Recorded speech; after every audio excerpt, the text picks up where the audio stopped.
Hey, welcome back to Top Agent Training. This is Kurt. Not this, I'm Kurt. I don't know why I said it like that. You do enough of these videos, you start to lose your mind a little bit. Okay, I want to talk about air quality versus, versus pretty much anything else. So you could spend 3, 4, 5 years as a realtor selling like 4 to 12 houses a year and not even run into an air quality issue or a mold issue. So you might not ever have seen it done. So there is some differences. Now, the first thing I'll say is there's different things that you could target for air quality. Radon technically is air quality. Mold, air quality. Asbestos in some circumstances can be air quality. Normally you think of asbestos in a material, but if someone did a renovation and didn't check for asbestos, now you're checking air quality because you're looking for little particles of asbestos in the air. Now, you can't, not that you can, you kind of can, but you would never want to hire someone and go, there's something weird with the air, you need to figure it out. Because you could literally spend $15,000 on all kinds of lab results and air testing and not figure out whatever's wrong. There's so many things that could potentially be in the air. You really want to start with a target to go after, right? Like, there's a thing, if you want to Google it, called EPA TO15, and it's like 70 some different carcinogens in the air. That's one thing you could do.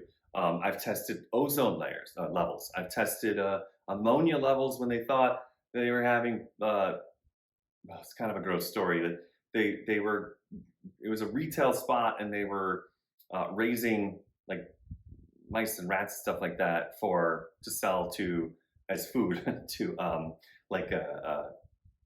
pet stores, right? Feeding the snakes and stuff. And so the people next door were like an electrician's place, and they were starting to all have problems. So we did like airborne ammonia sampling to see if like there was some kind of urine issue from the animals that was like leaching over. What else have we done? You know, you can test for sulfur. Like sometimes if you're on a well, you might get weird things in the air from the water as it becomes air. You know, the gases in the water become dispersed as they come out of the ground. What else?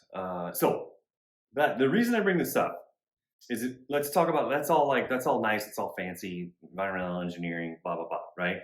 But let's go here. So most of you, if you haven't seen this, you may see this in the future. So this is when we take the little aerosol sample, and there's a little microscope slide inside of it, and we're asking the lab to tell us, hey, we want to know what molds are going on here. So you might have to zoom in a little bit, but we have Ascospora, Aspergillus, Basidiosporus, Cotomium, Cladosporium, whole list here, right? Stachybotrys is the black mold. And what we're doing is, you could imagine if we could somehow like measure 1 cubic meter of air and take all of the little particles of debris inside there and put it on a microscope slide, we'd have a pretty good sense of what we're breathing in, right? So that's what this does, is we take a specific amount of air for a specific amount of time, and then it goes onto the microscope slide, and then the lab looks at it at 60 times or 600 times magnification and actually can determine the different types of mold. And so what we're looking for are levels in the indoor samples that are not in the outdoor samples. And again, there's other training on mold. This is really going to be focused on, and I'm going to show you, there's a reason I bring this up first. And so basically this will indicate an indoor source of mold, which is what we want to avoid, right? Or if we do have one, we want to address it and fix it.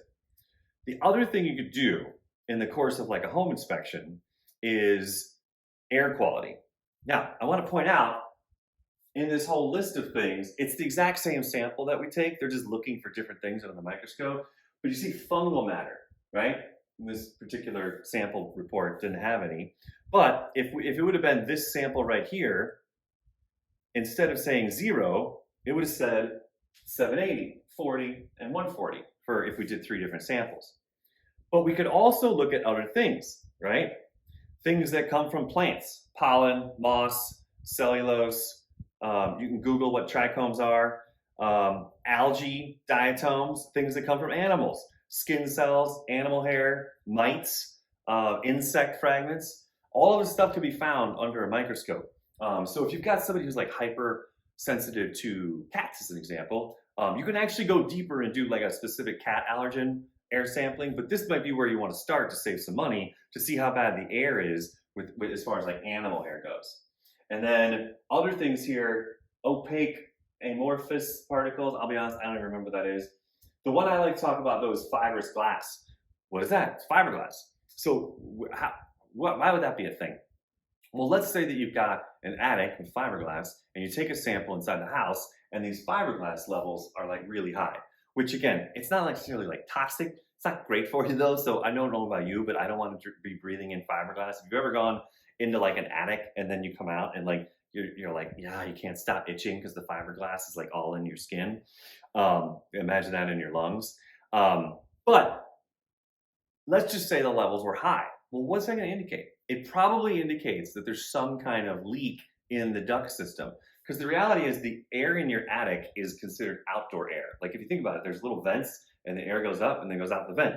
And then the ducts actually run inside. And the duct is a closed system.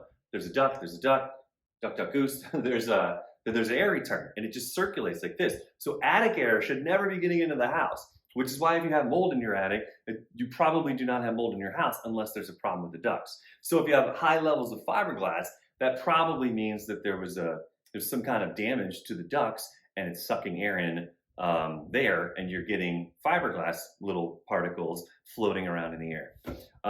So you can, through the course of a home inspection, with us at least, I know most people don't, most inspection companies don't offer this, you could take a couple of air quality samples and get a list of all of this stuff. At least it's a starting point. I would tell you that if you were, I've had people hire us sometimes to do like an evaluation at like where they work, a commercial space. The first thing we have to do is just a visual inspection. Because again, the samples a lot of times just won't tell you that. You want to look for paint and chemicals. There's a lot of different things you could look for. Maybe they put in a brand new, you ever been to a house that's brand new or a brand new stove and it's never been used before? First time you turn it on, it like stinks up the whole joint, right? Why? Because there's a bunch of chemicals from when they manufactured it that are all burning off first time you use it. So those are examples of like, again, that's an airborne quality problem. So hopefully that helps you understand, one, a little bit about air quality versus just mold or radon or whatever. And it also shows you a couple of ways that we could tackle potential problems and answer some questions for your clients.